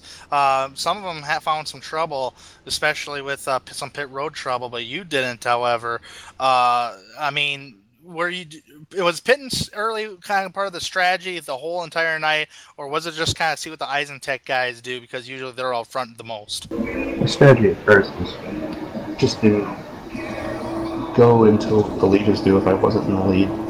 And they were in early, so I said, you know what, I'm just going to go early. I go with them. I think that's the right thing I did because it was going to be a 3-stop no matter what. Yeah, absolutely. It was like definitely a 3-stop. I think, yeah, 3 stops for sure for our winner, which was Chuck Sweeting. 2 stops, excuse me, 2 stops on Chuck Sweeting.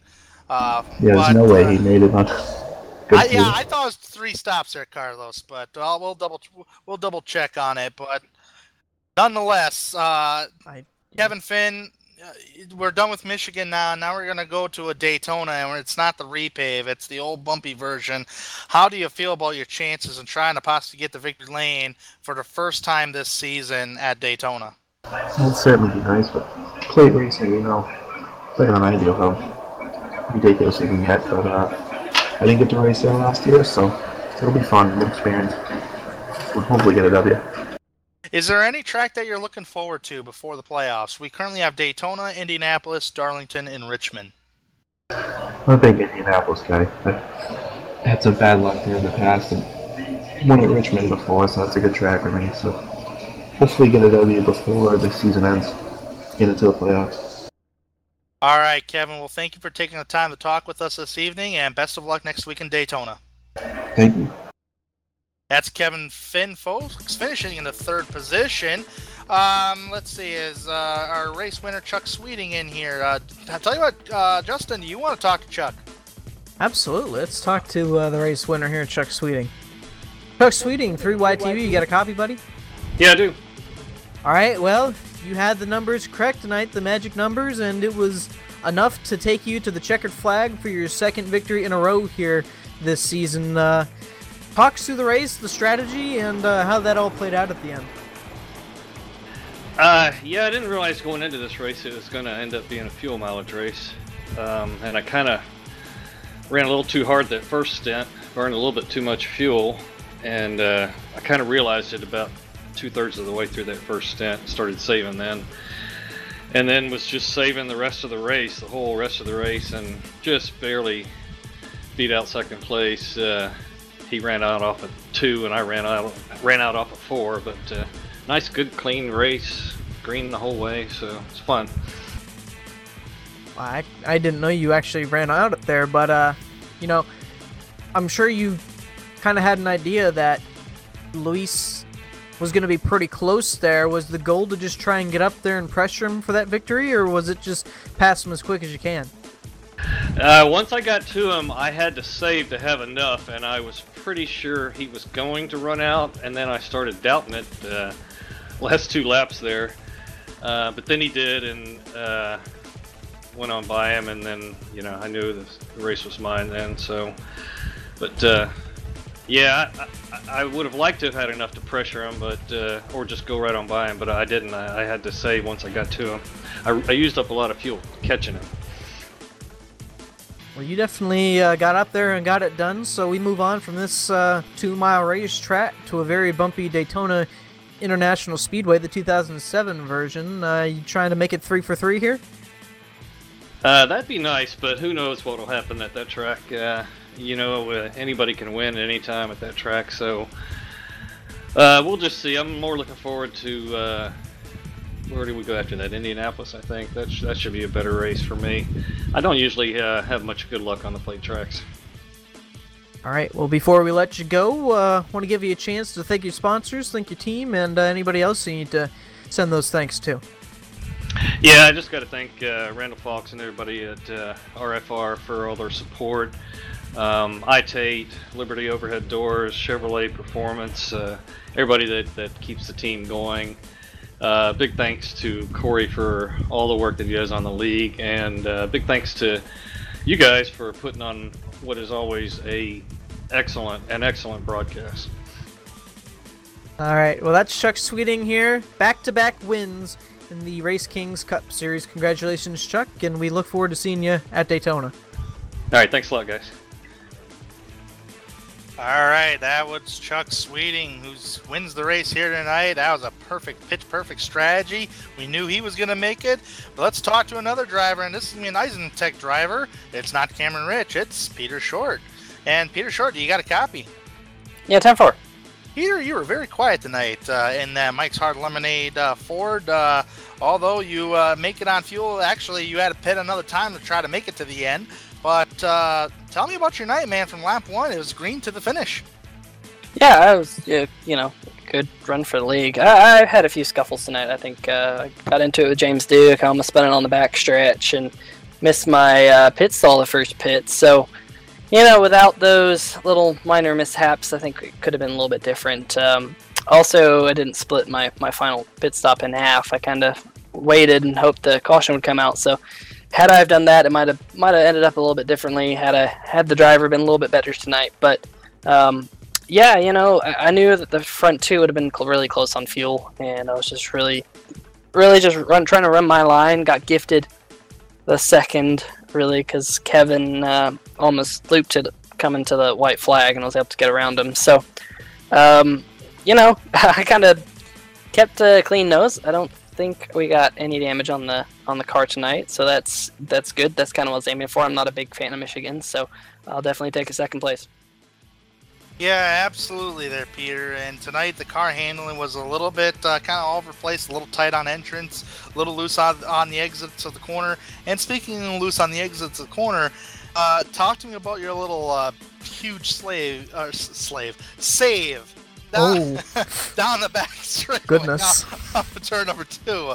That was a magnificent save, by the way. I don't know if you've been doing any dirt racing lately, but if you have, those skills have been paying off, buddy. Talk to me about it. Yeah, I thought I'd spun it. Luckily, there's a lot of pavement down on the bottom of the backstretch here at Michigan, but I thought I'd spun it so much so Cameron was pitting that lap, and I was like, Cam, go another lap, because I was cranking the wheel left and right, and I had enough just to hit my push to talk button while trying to save the car and say, no, Cam, don't pit this lap, because I thought I'd bring out the yellow, but actually it probably wouldn't have been good if he pitted, because he wouldn't have lost the lap, but whatever. I know Cam got the unlucky blend line black flag. iRacing's now really, really picky about that, and he fell a victim of that, and it was really difficult getting onto the backstretch tonight, and sorted it and saved it. Yeah, you took a couple provisionals this season, though, but that's all right because you're still in the big dance of the playoffs. You have not captured a victory, however, since back in April at Road America. Otherwise, your best finish has been second place, which was Auto Club Speedway, and tonight, which is sister tracks, may I add. Well, actually, not Auto Club. Excuse me. It was South Boston and the Charlotte race. What's it going to take to get back to victory lane starting next week at Daytona? Because Daytona, it's going to be a kind of roll the dice to see who's going to win that race because it's the bumpy version. Well, that's what we said that going into the beginning of the season, like, it's going to be a roll of the dice, and we ended up winning. It'll be interesting to see what the setup's like at Daytona.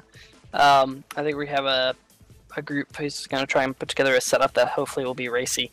That's been the problem with the Daytona recently. It just hasn't been racy, and I was able to win the Daytona 250 earlier this year, which was pretty awesome to get that win. But yeah, there hasn't been a win in a while. I think we just keep at it, and I need to do a little bit better job of driving the car and maybe actually doing some practice midweek to try and get my long run pace to where Cameron's is, because Cameron's long run pace is just unbeatable right now. So. Just got to put some more time in the sim, and hopefully that will pay dividends once we get to the chase. The chase is a good set of tracks for me, so I think once we get there, hopefully we can pull up a couple more. I kind of did the same thing last season where I picked up a few wins early and went for a while, but I think this is my 10th start, and I've got 3 wins out of 10 starts, so 30% is not bad. It's not bad at all. You got an average finish of a 5th place finish this season. Best of luck to you next week at Daytona. Good job on the second place finish here tonight, and we'll see you next week. All right, see you guys. Thank you. That's Peter Short finishing in the second position here tonight at Michigan. He won Daytona, so we might see him victory lane again next week in Daytona. But nonetheless, Justin Kolb, you've caught up with the driver who ran out of fuel in the last lap. Coulda, shoulda, woulda got the victory, but you've caught up with Luis Amaso. I sure have. And Luis, you got a copy here, bud? I do, sir. Well, I saw it in chat. Half a lap, man, but came home fourth. I'm sure that doesn't really help the situation, but so close. We saw, I believe it was Chuck Sweeting came in a few laps later. Was it just not enough fuel for you to be able to pull off that strategy, or was it just not calculated quite right? The whole thing actually started all the way back in the first stint that we did, because we were racing pretty even. Like, Cam was a little bit in front, and then I was trying to follow suit, and Chuck was about a second behind, together with Peter and Kevin. And when they made the decision to pit with 25 laps, that's where you had to commit. Like, if I stay out, I need to try to milk this for as much as I can. I need to drive as far as I can. And because that was the race, there's no way you can change after that point. So when they pitted, I said I'd stay out, but wasn't really up until that point really thinking about saving as much as I could. That was not the thought process. So because I wasn't saving from the beginning, that cost at the end, especially on the second segment. And I know that's where Chuck got me, because he managed to save a lot of fuel in that particular win of those 35 laps in the middle of the race, and he somehow he found 2 extra laps, and that's where the fuel came from. So I was coasting, I was trying to clutch it every entrance of turn 1 and turn 3, trying to let the car roll as much as I could, and just looking at the relatives, seeing where he was and how fast was he coming, the whole thing. Praying, because I knew I was going to be short if I had to defend the position in the final 5 laps. If I could just continue clutching and continue coasting, I would have been right there. So, but nothing happened. He managed to get to me with more than 5 to go, and it was go for broke. If he tried to pass me, I'm gonna try as much as I can to block this thing. Maybe something happens, I don't know, or maybe there's a flag, and we ran out with half a lap to go. Absolutely. Well, you did start on the pole here tonight, led the most laps, and finished in the top 5. So other than running out of fuel, a very strong race for you, and I'm sure one that you've been wanting to have. That first win on its way soon? I hope so. I think we're running stronger and stronger. I think the more we race with these guys, I think the entire team, the entire 3OG team is elevating the level. Paul is also always pretty fast. Sam is always incredible. And the more we race up front with Cam, with Peter, with Kevin, with Chuck, all these guys that are with Levi, they're always up front. You get faster just by having to run like completely full blast from the beginning to keep up with these guys. So you get faster. So I think as a whole team, we are getting faster. Is statistics, like, keep doing what you're doing. Eventually something's gonna break your way. So today wasn't my day. Maybe another race, someone's gonna run out of fuel and I'm gonna get it. So, well, we move on from one fast track to another, Luis, the 2007 version of Daytona. I'm sure you know just how bumpy that racetrack is. What's the lookout for that racetrack? Boy, talk about being in a popcorn maker for 100 laps in that thing. Like, it's. We ran there last year. It was my first experience running with the older version of the track, and forget everything that you thought about super speedway. It goes out the window, because first thing, you need to control the car. If you don't control your own thing over those bumps, you can go for a ride by yourself. So put on top of that thing going 200 miles an hour, on top of that thing driving around with 30 other guys door to door. So you need to be in complete control of everything that is happening inside of your own car to be able to survive and make sure that you don't wreck half of the field. So if you can be alive with 10 to go, you have a shot. And together with someone else that you can trust and try to be close enough to gain a little bit of speed through those bumps, you can try to make a move. But it will be a survival race up until the last 10 laps. That's my plan. I don't know what everybody else is going to try to do. I'm just going to try to be there at the end. All right. Well, before we let you go, always want to give you a chance to thank the sponsors, thank the team, and anybody else you need to send those thanks out to. We need to always say a pretty big shout out to everybody who is working behind the scenes to put together this league. It's one of the most consistent leagues on iRacing for sure, and it was one of the reasons why I really wanted to race the entire season this year. Couldn't race everything last year, so it made it a point to try to be here every week to race with these guys, because this is awesome. You know what's happening, you know the rules, there's no BS, there's nothing, it's always great racing. Thank you guys for always putting a very entertaining broadcast. It's always a blast to go back and watch. Everybody at 3OG really working hard to try to come up and challenge for wins and for the championship. Everybody at at WCR Sim Engineering, who works on the open setups that we sometimes help the league with, who really taught me how to get around these plays and how to be consistent. Everybody at Jaws Graphics that paint the cars. Yeah, that's it. One more week, getting closer to the playoffs, getting closer to Darlington. Let's go. Daytona next week. Let's go. All right. Well, that's Luis Salmaso. Comes up, unfortunately, just half a lap short here tonight. Ends up finishing 4th. Absolutely, and that was very close for Mr. Salmaso to try to make it on gas. And I tell you what, let's try to bring it to the grid here right now. Oh, we got a actually quick update. Paul Ross, when he coming off the corner on, I think that was lap 2 or 3, somewhere like on there. Had a steering wheel malfunction coming off the exit of the corner. That's the reason why he ended up in 24th here tonight. So that's very unfortunate for Paul. Hopefully those steering wheel issues get fixed up, because he's going to need it next week at Daytona. And before we go to Daytona, let's check out our race results here. Chuck Sweeting winning the race tonight. He was able to make it, Justin. And folks, I can confirm, according to live timing and scoring, this is a 100% official confirmation. Chuck Sweeting made it on 2 stops tonight. Peter Short finishes in 2nd.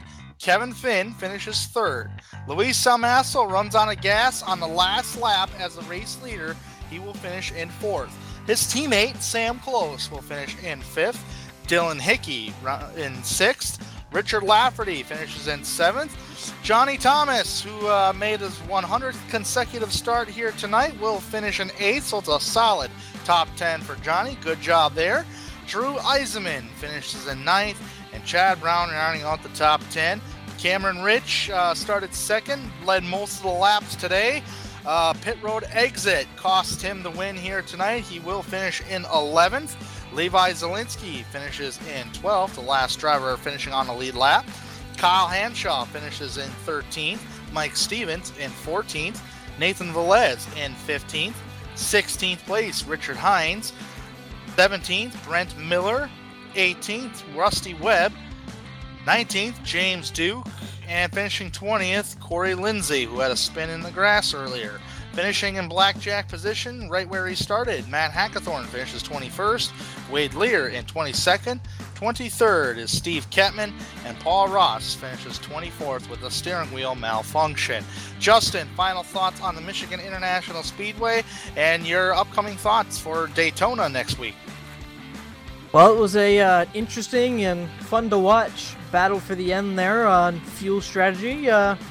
Interesting that both those guys made it both on 2 stops. Unfortunately, Luis didn't have the fuel all the way to the finish there, but was still very interesting to watch. And wasn't an Isentech driver. The one dominant car there actually got nabbed for coming up on the track too quickly, so a very unusual mistake we saw here from Cameron here tonight. But Daytona, it's, the wild card race or being the 2007 version of the track, it's just going to make it that much wilder. Absolutely. It's going to be a wild race next week down in Daytona for the second time in a points race this season. We go to Daytona. That's an awesome thing. It's going to be 80 laps down there. Same distance as a Coke Zero 400. But before we go, we have some thanks to give out. First off, thanks to the league's organizers, Corey and everybody else, for putting everything together to watch the race today here at Michigan. Thanks to the team, Justin and Carlos. And also we got some sponsors of thanks. Thank you to Drive for Suicide Prevention, who sponsors the poll award. Every driver gets $1 for their poll winner. And also you got some track cams there, Justin. Sure do. As always, the fantastic camera angles here tonight were provided by Track Cams for Gourmet. You can find more information and download the pack at www.trackcams22.com or facebook.com/trackcams. And of course, want to give a big shout out to Thomas Morris from OCR TV for the graphics package you saw here tonight.